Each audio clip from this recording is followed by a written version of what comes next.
एक के बाद एक राज्यों में हार के बाद कांग्रेस पार्टी ने अब कमर कस ली है और इस साल यानी 2026 में जो 5 राज्यों में अहम चुनाव होने वाले हैं, विधानसभा चुनाव, उसके लिए सीनियर ऑब्जर्वर्स जो हैं वो कांग्रेस पार्टी ने नियुक्त कर दिए हैं ताकि सीनियर ऑब्जर्वर्स पार्टी प्रबंधन मैनेजमेंट जो है वो मजबूत कर सके। आपको बता दें इसमें प्रमुखता से क्या नाम जो है वो सामने आए हैं, उनके बारे में आज हम इस वीडियो में बात करेंगे। सबसे पहले आपको नाम बता देते हैं। पहले बात कर लेंगे केरल राज्य की, जहां पर नियुक्त किया गया है 2 बेहद ही चर्चित नामों को सीनियर ऑब्जर्वर्स के तौर पर, कन्हैया कुमार और सचिन पायलट।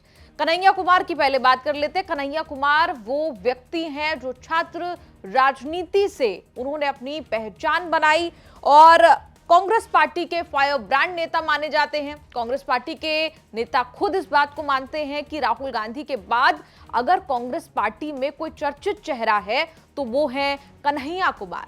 पिछली बार आपने उन्हें देखा होगा बिहार चुनाव में सक्रिय तौर पर मजबूती से पार्टी को के कैंपेन्स को लीड करते हुए यात्रा जो है वो लंबी कन्हैया कुमार ने की और ये अलग बात है कि उसका बहुत अच्छा खासा नतीजा जो है वो देखने को नहीं मिला।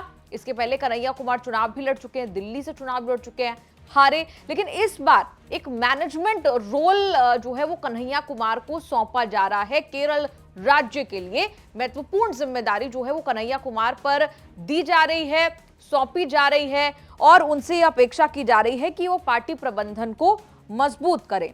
आपको बता दें केरल में वामपंथ और कांग्रेस के बीच होने वाली सीधी जंग में कन्हैया की वाक पटुता और युवा अपील को भुनाने की कोशिश की जाएगी। बिहार के बेगूसराय से आने वाले कन्हैया कुमार राहुल गांधी के बेहद करीब माने जाते हैं और बेहद ही कम वक्त में वो राहुल गांधी के करीब होते हुए नजर आए, उनके साथ अलग अलग राज्यों में मंच साझा करते हुए नजर आए। बिहार में कन्हैया कुमार ने पलायन रोको नौकरी दो पदयात्रा शुरू की थी और इस लंबी पदयात्रा में वो बिहार घूमे, बिहार के युवाओं से, बिहार के लोगों से उन्होंने संपर्क करने की कोशिश की, संपर्क साधने की कोशिश की, कनेक्ट करने की कोशिश की और अब कन्हैया कुमार का इस्तेमाल पार्टी सीनियर ऑब्जर्वर के रूप में जो है वो करने वाली है केरल राज्य में, जहां पर महत्वपूर्ण चुनाव होने जा रहे हैं इस साल। अगले नाम की बात कर लेते हैं। केरल में अगला बड़ा नाम सचिन पायलट का सामने आता है। कन्हैया कुमार के अलावा सचिन पायलट पर भी दारोमदार जो है वो पार्टी ने दिया है, भरोसा दिया है। लेकिन आपको बता दें पहली बार नहीं है जब सचिन पायलट पर आलाकमान ने भरोसा जताया हो। इसके पहले भी 2 साल पहले की हम बात कर लें तो लोकसभा चुनाव 2024 से पहले सचिन पायलट को छत्तीसगढ़ का प्रभारी भी नियुक्त किया गया था। सचिन पायलट भी एक युवा चेहरा है और साथ ही साथ लगातार जब राजस्थान की बात होती है अशोक गहलोत के साथ उनकी टसल जो है वो लगातार चलती रहती है। उसमें ये माना जाता है कई बार कि आलाकमान जो है वो अशोक गहलोत की तरफ उनका झुकाव जो है वो नजर आता है। लेकिन इस बार सीनियर ऑब्जर्वर के तौर पर जब नियुक्ति की बात हो रही है केरल जैसे राज्य में तो सचिन पायलट का चुनाव जो है वो भी आलाकमान करता हुआ नजर आता है। इसके अलावा केजे जॉर्ज, इमरान प्रतापगढ़ी का भी नाम जो है वो केरल राज्य के लिए सीनियर ऑब्जर्वर के तौर पर इन्हें नियुक्त किया गया है।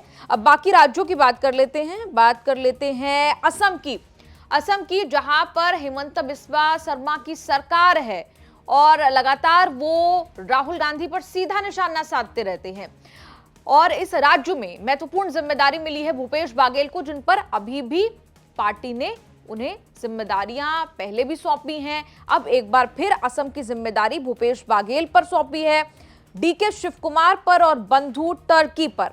सबसे पहले बात कर लेते हैं भूपेश बाघेल की। छत्तीसगढ़ के पूर्व मुख्यमंत्री रह चुके हैं, फिलहाल कांग्रेस के राष्ट्रीय महासचिव हैं, पंजाब के प्रभारी की जिम्मेदारी भी संभाल रहे हैं। ये पहली बार नहीं है जब बाघेल पर बड़ी जिम्मेदारी जो है वो सौंपी गई। इससे पहले आपको याद होगा बिहार में स्टार प्रचारक के रूप में भी भूपेश बाघेल जो है वो नजर आए थे। 40 स्टार प्रचारकों की सूची में खड़गे, सोनिया गांधी, राहुल गांधी, प्रियंका गांधी वाड्रा, अशोक गहलोत जैसे दिग्गज नेताओं के साथ उनका नाम शामिल था। कांग्रेस ने बिहार चुनाव में उन्हें सीनियर ऑब्जर्वर की जिम्मेदारी भी दी थी।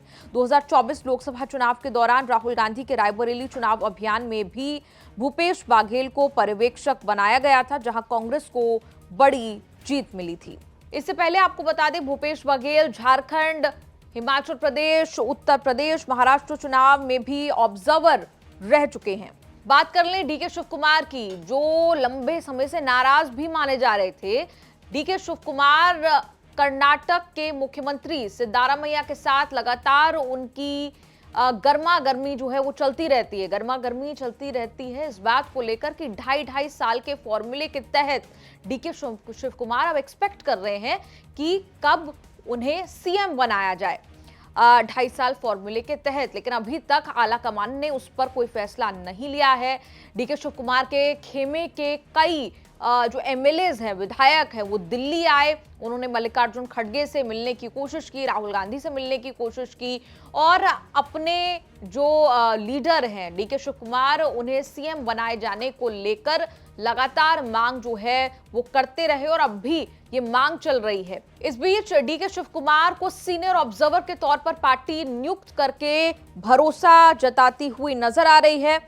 असम जैसे राज्य में भूपेश बाघेल के अलावा डीके शिव कुमार यानी दोनों ही बेहद ही एक्सपीरियंस्ड प्लेयर्स हैं, जिन्हें कांग्रेस पार्टी ने मैदान में उतारा है सीनियर ऑब्जर्वर्स के तौर पर, ताकि अपने अनुभव से प्रबंधन जो है वो पार्टी का मजबूत करे, ग्रास रूट लेवल पर पार्टी के लिए वहां पर काम करें और मैनेजमेंट को बेहतर तरीके से वो संभालते हुए नजर आए।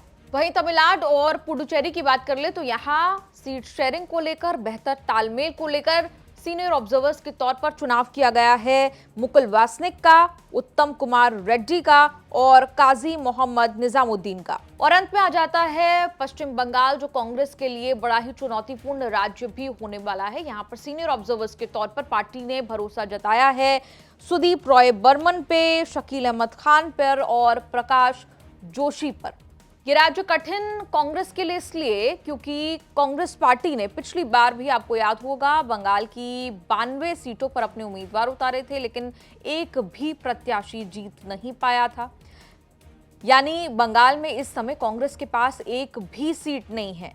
इस बीच कांग्रेस ने भरोसा दिखाया है सुदीप राय बर्मन पर, शकील अहमद खान और प्रकाश जोशी को पर्यवेक्षक बनाकर, सीनियर ऑब्जर्वर बनाकर। इन तीनों नेताओं पर जिम्मेदारी जो है वो डाली गई है कि पार्टी को दोबारा खड़ा करने और बूथ लेवल तक नेटवर्क मजबूत करने के लिए ये तीनों व्यक्ति जो हैं, तीनों अनुभवी नेता जो हैं वो काम करें।